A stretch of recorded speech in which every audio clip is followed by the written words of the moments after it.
इतने प्रेशर में है, अफसर इतने प्रेशर में है कि संजीव झा जी को कॉल करके बता रहे हैं कि 4 दिन में आपके नेता को अरेस्ट कर रहे हैं। संजीव जी का दावा। सुधांशु जी देखिए, अभी झा साहब ने जो बोला उसका क्रमवार उत्तर देता हूं। इन्होंने कहा धर्म और अधर्म की लड़ाई है। बिल्कुल सही बात है। हमारे शास्त्रों में क्या गया, यतो धर्मस ततो जया। जिधर धर्म है उधर जय होती है। जिधर धर्मनिरपेक्ष अपने को मानने वालों की जय नहीं होती मान्यवर, धर्म के पक्ष वालों की जय होती है, धर्म से विमुख वालों की नहीं। अब दूसरे पॉइंट पे आता हूं। आपने कहा कि केजरीवाल जी कह रहे हैं कि साहब उनको पता है कि होने वाला, उसमें कोई बड़ी बात नहीं है। ऐश्वर्य जी, इसका उदाहरण ऐसे समझिए कि कोई लड़का एग्जामिनेशन हॉल में, उसके पास पर्चियां रखी हुई हों और फ्लाइंग स्क्वाड का दौरा होने वाला है, बगल वाले सेंटर तक फ्लाइंग स्क्वाड आ गया है। अब तो उसे पता है ना कि मेरे पास तो पर्चियां रखी हुई हैं, अब जैसे ही मेरे सेंटर में आएगा तो मुझे तो पकड़ा जाना ही जाना है। तो उसमें कोई उनको भविष्य जानकारी की जरूरत नहीं है। उन्हें पता है कि वो जिस प्रकार के कार्य करके बैठे थे, मतलब ईमेल से भेजा गया था शराब नीति के ड्राफ्ट, किसको, वो जो कंपनीज की बेनिफिशियरी होने वाली थी, और उसने जो करेक्शंस किए थे उन्हें वापस भेजा गया और इनकॉर्पोरेट किया गया, और फिर जो नष्ट कर दिए गए थे लैपटॉप वगैरह, इस ढंग की बहुत सी बातें हैं। परंतु आज मैं एक चाहता हूं, आज मुझे बहुत एक विचित्र सुख की अनुभूति हो रही है। ये वही पार्टी है ना ऐश्वर्य जी, जो कहती थी ये सब मिले हुए हैं जी। याद करिए केजरीवाल जी का, कहते थे सब मिले हुए हैं जी, ये तो एक दूसरे के खिलाफ कैंडिडेट नहीं खड़ा करते क्योंकि ये भ्रष्टाचार में एक दूसरे के साथ हैं। अब बड़े बड़े नेताओं को आसानी से चुनाव जीतने का रास्ता देते हैं। आज क्या हो गया जी, आप तो कैंडिडेट हल्का देना तो छोड़िए, आप तो सीधे मिल गए जी। अब आइए मीडिया पे ठीकरा फोड़ रहे हैं जी। नहीं, दिल्ली की जनता, तो मैं चुनौती से कहता हूं कि 2 साल पहले तक केवल इनकी दिल्ली में सरकार थी जी। एक छोटी सी पार्टी जिसका केवल एक सांसद था और छोटे से राज्य दिल्ली में सरकार थी। नेशनल मीडिया पे जितना कवरेज इनको मिला है, अगर किसी रीजनल पार्टी को मिला हो तो बताइए। स्वर्गीय अरुण जेटली जी ने 2014 में यह कहा था कि इनको 2014 के चुनाव में कुल पूरे देश में उतने वोट नहीं मिले जितने इलेक्ट्रॉनिक मीडिया पे इनको कलेक्टिव मिनट्स मिले। फिर कह रहा हूं, उतने वोट नहीं मिले 2014 में जितना कि इलेक्ट्रॉनिक मीडिया के ऊपर कलेक्टिव इनको मिनट्स मिले। तो हकीकत तो यह है, और मुझे तो बड़ा आश्चर्य होता है, देखिए कैसे कैसे दिन देखने पड़ते हैं। अभी आपने चोर शब्द बोला, ये चोर शब्द असंसदीय माना जाता था। वैसे किसने यूज किया था राजनीति में सबसे पहले मर्यादा तोड़ के? चोर शब्द किसके लिए यूज किया था? आम आदमी पार्टी ने, कांग्रेस के लिए। और आज चोर बचाए शोर। अब किसको चोर है मैं नहीं कह रहा हूं, मतलब आज आप कह रहे हैं कि साहब आपका मिलना बहुत जरूरी है, इसलिए मैं कहना चाहता हूं, आपको देखकर मुझे एक पंक्ति याद आती है आम आदमी पार्टी के लिए। मुझे बोलने दीजिएगा। और जो कांग्रेस का गठबंधन है, आप त्रिपाठी जी बैठे, जरा वो भी गौर फरमाएंगे कि इससे ज्यादा जमीर नीचे रखना क्या हो सकता है कि गुजरात में कांग्रेस का वोट हाफ कर दिया आम आदमी पार्टी ने, पंजाब में इनका स्विच ऑफ कर दिया, दिल्ली में इनको साफ कर दिया। उसके बाद ये बेबसी देखिए कि इन्होंने माफ कर दिया।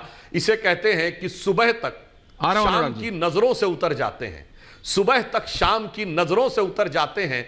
इस कदर समझौतों पे जीते हैं कि जमीर ही मर जाते हैं। मुझे लगता है स्वर्गीय शीला दीक्षित जी की आत्मा जहां होगी उसे क्या लगता होगा कि मेरी फोटो को लगाकर चोर बेईमान शब्द कहा गया था, पूरे ऑटो के पीछे पूरे दिल्ली में घुमाया गया था, और आज दोनों लोग मिलकर, और ये आम आदमी पार्टी पहले जब समर्थन लिया था, 49 दिन की सरकार जब गिरी थी, उसके बाद मैं दर्शकों से कहता हूं जाके चेक करिए, इन्होंने कहा था गलती हो गई, अब दोबारा कभी कांग्रेस से समर्थन नहीं लेंगे। आज देखिए मिलके एक हो गए।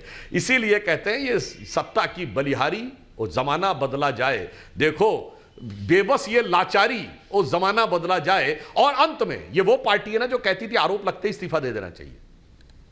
मतलब एक निर्णय इनके पक्ष में आया चंडीगढ़ का, हम स्वीकार करते हैं, तो कोर्ट सही है, और इनके 3-3 लोगों को जमानत न दे तो कोर्ट गलत है। संजीव जी, जवाब। एक निर्णय कांग्रेस के पक्ष में आया, राहुल गांधी जी की सदस्यता बहाल हो गई, तो लोकतंत्र की विजय है। और 2 निर्णय अगेंस्ट में आ जाए तो लोकतंत्र। मुझे लगता है कि मैं अभी सुधांशु जी को सुन रहा था और सुधांशु जी के एक एक बात का जवाब देता हूं। प्लीज रत्नाकर जी आ रहा हूं, अनुराग जी आ रहा हूं। जिसके किरदार पे शैतान भी शर्मिंदा है, जिसके किरदार पे शैतान भी शर्मिंदा है, वो भी आए करने नसीहत हमको। ये कहते हैं आप भारतीय जनता पार्टी कैसी पार्टी है अशोक चौहान के बारे में क्या चीख चीख, प्रधानमंत्री तो रो दिए थे स्टेज से कि विधवा सैनिक की विधवा के मकान खाने वाले अशोक चौहान आज इनके आदर्श नेता, राज्यसभा सांसद है। अपने गिरवान में तो झांकिए, क्या कहा था आपने हेमंत बिस्वा के बारे में, अजित पवार जी के बारे में क्या कहा था आपने, और अब महिला सम्मान की बात प्रधानमंत्री कहते हैं। क्या कहा था 50 करोड़ की गर्लफ्रेंड किसने कहा था, बंगाल में दीदी ओ दीदी जाके किसने कहा था। तो ये आपके कहने की कुछ और है, करने की दूसरी बातें हैं। आप कहते हैं हमारे भाई नेता जेल में हैं। एक बात बताइए, 2 साल में आपने एक अठन्नी कहीं से नहीं निकाल पाए, और एक ही ऑफेंस की 2 एजेंसी जांच कर रही है, सीबीआई और ईडी। सीबीआई में सबको बेल मिल जाती है, ईडी में बेल नहीं मिलती। तो ईडी ने आपको ऐसा बना दिया है कि किसी को बेल मिल ही नहीं सकती। और ये मैं भी नहीं कह रहा हूं, जब गुजरात के मुख्यमंत्री प्रधानमंत्री जी थे तो प्रधानमंत्री जी ने भी रो रो के कहा था कि ये एजेंसी का दुरुपयोग ठीक नहीं है। अब जब सत्ता में आए तो उसी एजेंसी को आपने मोस्टर बना दिया, और आप अपनी इलेक्शन मैनेजमेंट के लिए उस ईडी का उपयोग कर रहे हैं आप। तो आप कहते हैं चोर कह दिया। भाई पूरे देश ने वो वीडियो को देखा है, पूरे देश ने। अभी तक भारतीय जनता पार्टी चोरी करती है वोटों की, सब लोग कहते थे, ऊपर वाले सब देख रहे हैं। अब भगवान अब कहते हैं कि अन्याय नहीं होने देंगे। आपने कहा कैमरे घुमा दो, कैमरे में ही चोरी पकड़ी गई है। तो भाजपा चोरी कैसे करती है उसका लाइव वीडियो फुटेज पूरे देश ने देखा है। तो अब ये ना कहिए कि हम चोरी नहीं करते। अब भगवान कहते हैं कि आपको एक्सपोज करने का वक्त आ गया है। भगवान की प्राण प्रतिष्ठा हुई है, अब ये भगवान यहां न्याय करेंगे, अन्याय नहीं होने देंगे। उसकी शुरुआत हो चुकी है चंडीगढ़ से।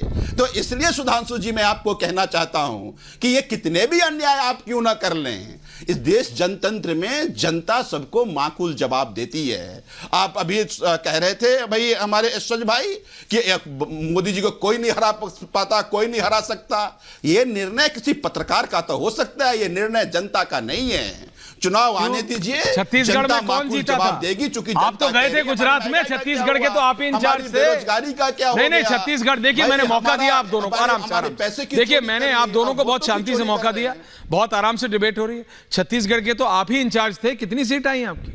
गुजरात में तो सरकार बनाने जा रहे थे, कितनी सीट आई आपके? भी दोबारा देख लेंगे। जिस कांग्रेस के खिलाफ पार्टी बनाई थी संजीव जी, आप विधायक हैं, जनता के बीच में जब जाएंगे ना तो इस बार पूछेगी जनता कि संजीव झा जी इसी कांग्रेस के तो खिलाफ आपको दिया था, उसी के साथ आप कंधे पे हाथ रख के आ रहे हो। बहरहाल वो आपके और आपकी जनता के बीच में जनता डिसाइड करेगी।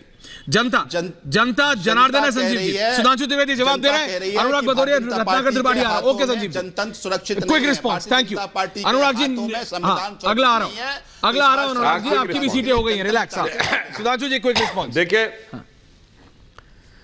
देखिए मेरे किसी सवाल का तो जवाब इन्होंने दिया नहीं, परंतु मैं इनको बताना चाहता हूं कि ये जितने भी आरोप प्रत्यारोप की राजनीति इन्होंने शुरू की थी, मगर एक बात कहना चाहता हूं। ये कह रहे हैं कि वोट की चोरी हो जाती है। भाई जनता को आपने क्या समझ रखा है? आपने कहा ऊपर से देख लो, चलो ऊपर ही से देख लो।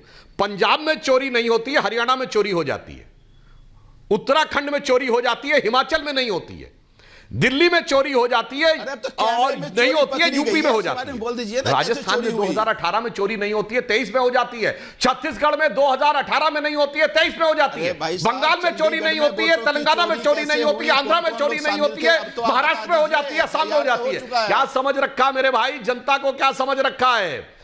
ये वो जमाने लद गए जब आप इस ढंग की बातें करके बच के निकल जाया करते थे। अब जनता को बहुत अच्छे ढंग से पता है कि कौन किस प्रकार की बात को करके घुमा रहा है, इसलिए अब आपकी इन बातों की पोल पूरी तरीके से जनता के सामने खुल चुकी है।